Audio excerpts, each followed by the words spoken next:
Self-government. One of my favorite things to talk about. So I want to start by sharing with you a little story.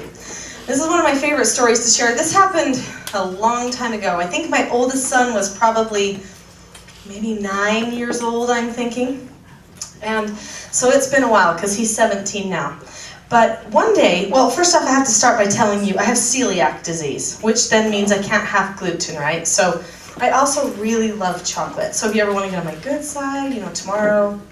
I'm just kidding. I really love chocolate. And so sometimes we'll make ourselves, something special like a gluten-free brownie or something. And one time, back then, we made some gluten-free brownies, and I cut them up and I put them in the freezer. And one day I thought, I just really want one of those. And I walked to the freezer and I opened it up and my brownies were missing, and I knew immediately who had taken the brownies, because we know these things. It's just part of being like a mom, I think. Anyway, and I sat and thought for a minute, how am I going to handle this situation? Because we've never had a behavior issue like this before. Now, I want you to check mark that, because stopping and thinking ahead of time how to handle the situation is really wise. Way too often, we react before we have had significant time to make sure that our heart is in charge and not our emotions in charge. So I thought about it and I thought, we have these things called family meetings. And so I can just have a family meeting with the children. Maybe I'll have a little emergency family meeting. And we'll talk about this kind of a behavior and how we want to handle this sort of thing, because we haven't really done this behavior in the past. And so I gathered all the children together for an emergency family meeting. And because we do that sometimes, we usually have our family meetings on Sunday afternoons, but occasionally my husband and I will find a need to have an emergency one. And he wasn't home then, but I had one just with the children. And I said, I realized everyone, thanks for coming to this family meeting. There was a topic we really need to talk about. So I recognize that we have never decided on what to do for this particular kind of behavior. So then I said, let's all pretend that all of you have a bag of candy in your room. And you go into your room and you see that someone has taken your bag of candy. How would you feel about that? And they were like, oh, that is awful, Mom. That is stealing. We for sure need to handle that in case it happens. And I was like, okay, because candy's like a big deal, right? If you're 9 years old and stuff. Anyway, and so I said, that's what I thought. So what kind of negative consequences should we have if a person chooses to take something of somebody else's without asking? And they're like, oh, that's really bad, Mom. My son says, I think the person should have to do major maintenances all day. I was like, whoa, that's pretty serious. Because major maintenances are jobs like sweep out the garage, clean out the refrigerator, like weed an area of the garden. I mean, pretty intense stuff. And then they would have to do it the whole day just for taking something. I wasn't in favor of that particular decision, actually. And we threw out a few other things, but when we all took a vote, the children all voted for my son's idea. Because they were like, this is serious. My candy is at stake, or whatever. It's like, they wanted to make sure that this was not going to happen to them. And so I was like, okay, well, what if? So I said, okay, that's the decision. That's what we decided. Now, what if the person has a change of heart?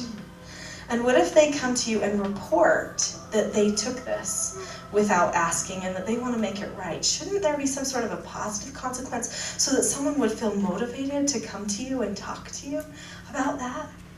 And they were like, well, yeah, I guess, but it is still bad, Mom. And I'm like, I know. And so in the end, we threw out a couple of ideas, and we decided that the person, if they chose to self-report it, that they would get half of the time taken off. So instead of a whole day of major maintenances, it would only be half a day of major maintenances. Because they said it was stealing. It's hard to say, back to back. Anyway, so I closed the meeting and I said, okay, this family meeting is now adjourned. And then as the children were walking away, I said, I noticed that some of my brownies were missing. And my son, who's 9, turned around and he says, Mom, I took your brownies. He's like, you were having treats with the Liberty Girls, and I really wanted a treat too, and I didn't want to bug you, and I saw those in there, and I just ate one. And I said, oh, Quinn, thank you so much for self-reporting, because according to the meeting we just had, that was way better for you. Now you're only going to have to do a half a day of major maintenances instead of a whole day of major maintenances. And he said, okay.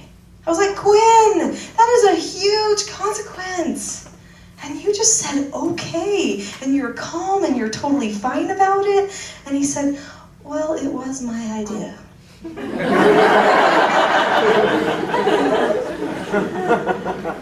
And then I chose to teach him another lesson based on another principle that I hold dear. So I praised him and I said, you know, Quinn, I believe in something called ex post facto, which means that you shouldn't have to pay the price, or you shouldn't have to have this negative consequence if you didn't know ahead of time what the rule was and what the negative consequence should be. Now think about how many things we throw at our children in just the heat of rage. It shouldn't be that way. If it is that way, it is manipulation. And so I said, so this time, you won't have to do that consequence, because you chose to take those brownies long before this meeting that we had today. But if it ever happens again, now you know what the consequence will be.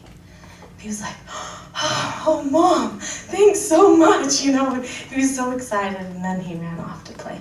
Now that is just a little example of how self-government works in our home, and how much ownership the children take of their own behaviors. Now, before I started learning and immersing myself in self-government and what that really means, I probably would have said something like, Quinn, why did you eat my brownies? You stole, go sit on timeout. Or something like that.